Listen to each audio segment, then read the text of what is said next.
सरकार की जय। तमेव विदित्वाति मृत्युमेति नान्यः पंथा विद्यते यनाय। इस वेद मंत्र की व्याख्या करते हुए अभी तक आप लोगों को बताया गया, आनंद कंद सच्चिदानंद श्री कृष्ण चंद्र का सनातन अंश होने के कारण विश्व का प्रत्येक जीव सदा आनंद ही चाहता है। आनंद के अतिरिक्त किसी भी जीव का और कोई लक्ष्य नहीं। और ये आनंद कैसे मिलेगा ये भी बताया गया कि भगवान स्वयं आनंद हैं, अतएव उनको प्राप्त करके ही हम लोग सदा के लिए आनंदमय हो सकते हैं। वो भगवान कैसे प्राप्त होंगे, उसके लिए उनको जानना होगा। जानेंगे तभी मानेंगे, तभी उनसे प्रेम होगा, और प्रेम होगा तभी भगवान से मिलन होगा। लेकिन वेद ने कहा कि भगवान को कोई जान ही नहीं सकता, तो फिर क्या करें? बड़े बड़े बुद्धिमान भी हार गए उनको जानते जानते, लेकिन जान नहीं पाए। तो हम साधारण जीव कुछ निराश हुए कि जब बड़े बड़े बुद्धिमान नहीं जान सकते तो फिर हम लोग कैसे जानेंगे। लेकिन पुनः वेदों ने कहा कि ऐसा नहीं है कि भगवान को कोई जान ही नहीं सकता। यद्यपि भगवान बड़े बड़े बुद्धिमानों की बुद्धि से परे है, बुद्धि से तो कोई उनको अनंत कोटि कल्प प्रयत्न करके भी नहीं जान सकता, लेकिन जिस जीव पर भगवान अपनी कृपा कर देते हैं और अपनी कृपा द्वारा अपनी अचिंत्य अलौकिक दिव्य महाशक्ति प्रदान कर देते हैं, तो फिर वो सौभाग्यशाली जीव भगवान को जान लेता है, देख लेता है, प्राप्त कर लेता है और अनंत काल के लिए कृतकृत्य हो जाता है। लेकिन भगवान की वो कृपा कोई आकस्मिकी घटना नहीं है कि एक पर हो जाए और एक पर न हो। वो कृपा भी किसी शर्त पर आधारित है। वो शर्त क्या है ये भी आप लोगों को बताया गया था कि भगवत कृपा की शर्त है भगवत शरणागति। हमको भगवान के शरणागत होना होगा। शरणागति क्या है? शरणागति का अर्थ भी बताया गया। शरणागति माने ना अच्छा कर्म ना बुरा कर्म, कुछ ना करने का नाम है शरणागति। और ये शरणागति किसको करनी है ये भी बताया गया कि शरणागति मन की ही करनी है, शरीर से इंद्रियों से शरणागति नहीं करनी है। ये शारीरिक शरणागति तो हम बहुत कर चुके, इससे काम नहीं बनेगा हमारा। इसलिए मन की शरणागति करनी है, क्योंकि मन एव मनुष्यानाम कारणम बंध मोक्षयोः। मन ही मनुष्य के बंधन का भी कारण है और मोक्ष का भी कारण है। इसलिए दोनों का कारण एक मन, तो शरणागति भी मन की ही करनी है। पश्चात संसार के स्वरूप पर भी विचार किया गया और आप लोगों को बताया गया क्या संसार में किसी वस्तु या व्यक्ति में कहीं सुख नहीं है।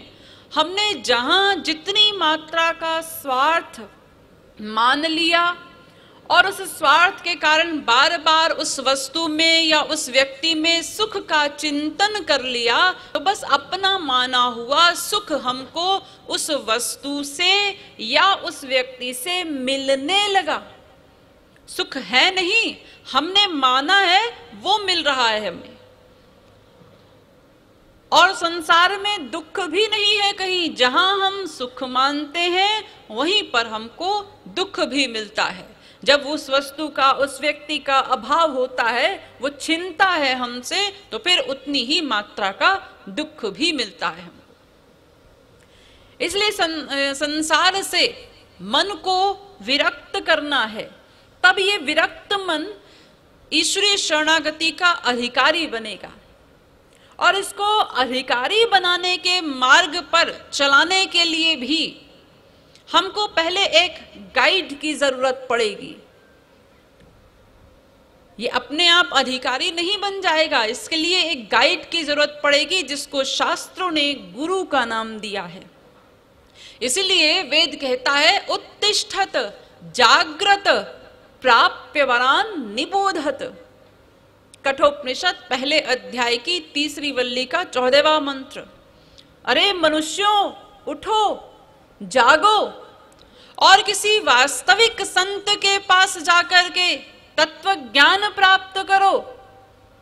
ये जानो कि मैं कौन हूं, मेरा कौन है, मुझे मेरा लक्ष्य कैसे प्राप्त होगा, ये संसार क्या है, जीव क्या है, माया क्या है, इन सब तत्वों का ज्ञान प्राप्त करो वास्तविक संत के पास जाकर के।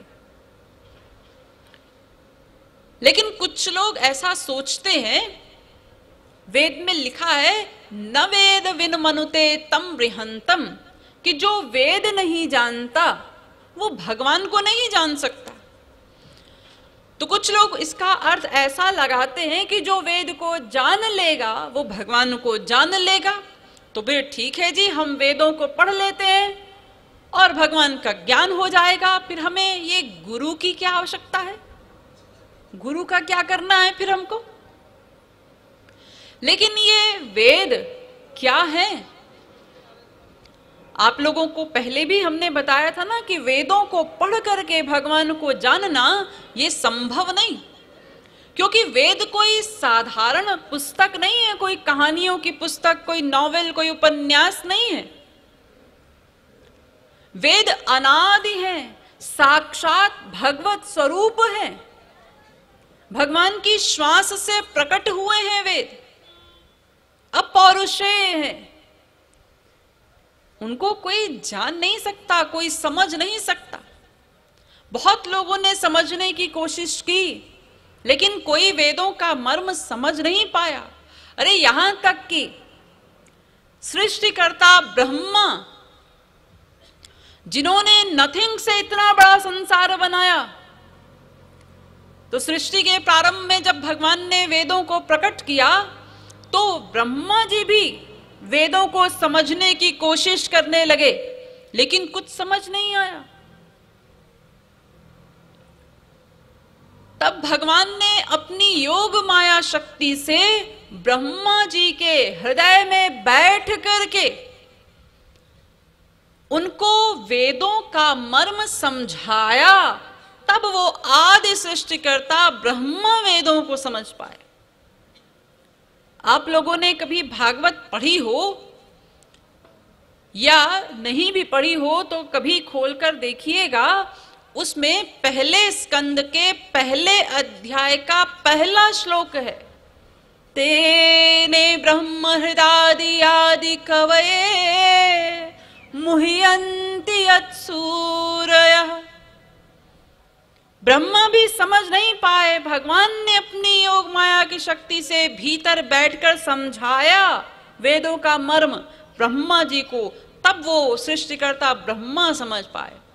तो फिर हम लोग भला क्या समझेंगे? अनंत पारम गंभीरम दुर्विगाह्यम समुद्रवत। वेद अनंत हैं, अपार हैं, समुद्र की तरह गहरे हैं। परोक्षवाद वेदोयम बालानाम अनुशासनम। परोक्षवाद है वेदों में, उसके शब्द कुछ और हैं, उन शब्दों के अर्थ कुछ और हैं, उसका भाव कुछ और है। कोई साधारण बुद्धि का जीव उसको समझ नहीं सकता। इसलिए तो वेदों ने शर्त लगाई, आचार्यवान पुरुषो ही वेद। वेद को अपनी बुद्धि से पढ़ने चलोगे तो कुछ समझ में नहीं आएगा। इसलिए जिन महापुरुषों को भगवान की बुद्धि मिल चुकी है, उन महापुरुषों की शरणागति करो, उनकी शरण में जाओ, तो उनकी कृपा से तुमको सब तत्व ज्ञान होगा, वेदों आदि का मर्म समझ में आएगा। अपनी बुद्धि से पढ़ने चलोगे तो कुछ नहीं जान पाओगे, खाली उलझ के रह जाओगे बस। इसलिए इस ईश्वरीय मार्ग पर चलने के लिए, भगवान को जानने के लिए, समझने के लिए एक गुरु की परम आवश्यकता है। बिना गुरु के भगवत ज्ञान नहीं हो सकता। वेद में भी कहा गया, परीक्ष लोकान कर्मचितान ब्राह्मणो निर्वेद मायान नास्त्य कृतः कृतेन तद्विज्ञानार्थम स गुरुमेवाभिगच्छेत् समित पाणिः श्रोत्रियम ब्रह्मनिष्ठम। मुंडकोपनिषद पहले मुंडक के दूसरे खंड का 12वां मंत्र। ये वेद मंत्र कह रहा है कि यदि कोई भगवान को जानना चाहता है तो उसको पहले एक गुरु की शरण में जाना होगा। गुरु की कृपा से ही भगवत ज्ञान होगा। अपनी बुद्धि से भगवत ज्ञान नहीं हो सकता, गुरु करवाएगा भगवान का ज्ञान।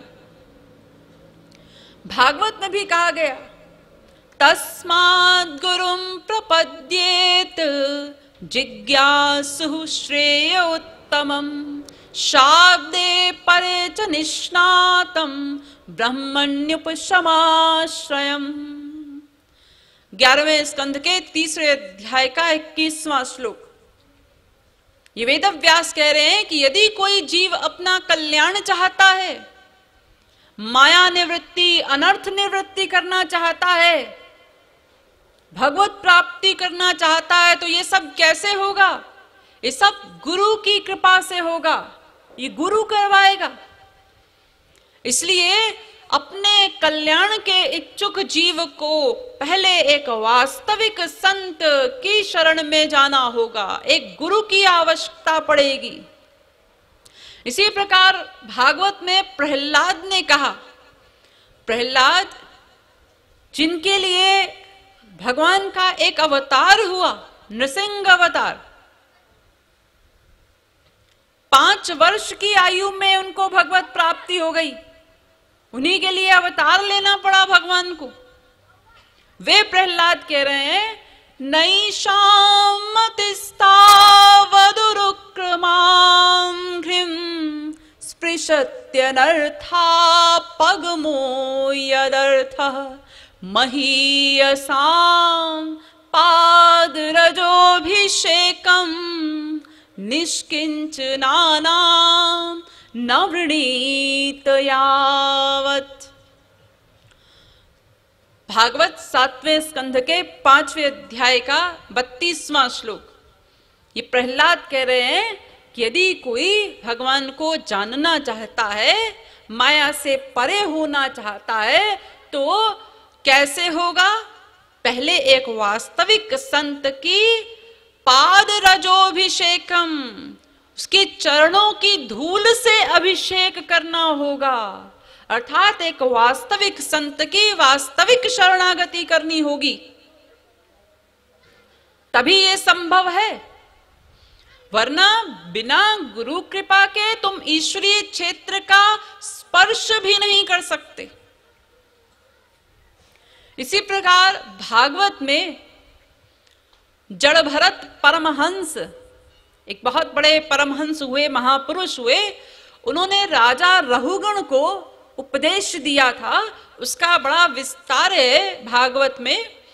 तो वे जड़भरत परमहंस वे भी कह रहे हैं, रहुगणै तत्तपसा न याति न चेज्यया निर्वपणाद् गृहाद्वा न छन्दसा नैव जलाग्नि सूर्यैर्विना महत्पादरजोभिषेकम्।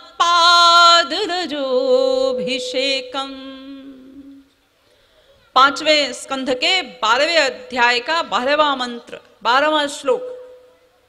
ये जड़भरत परमहंस कह रहे हैं राजा रहुगण से कि हे रहुगण, कोई करोड़ों साधन कर ले, करोड़ों यज्ञ जप तप व्रत पाठ पूजा सब कुछ कर डाले, इससे भगवान का ज्ञान नहीं होगा, भगवत प्राप्ति नहीं होगी। भगवत ज्ञान के लिए, भगवत प्राप्ति के लिए तो गुरु की ही शरणागति करनी पड़ेगी, बिना गुरु के संभव नहीं है। इसी प्रकार गीता में भी कहा गया, तद्विद्धि प्रणिपातेन परिप्रश्नेन सेवया उपदेक्ष्यन्ति ते ज्ञानम ज्ञानिनस्तत्त्वदर्शिनः। 4थे अध्याय का 34वां श्लोक। भगवान को जानने वाले को ये 3 काम करने होंगे। कौन से 3 काम? तद्विद्धि प्रणिपातेन परिप्रश्नेन सेवया। एक वास्तविक संत के प्रति ये 3 काम करने हैं। पहली चीज है प्रणिपात। एक होता है पात, एक होता है निपात और एक होता है प्रणिपात।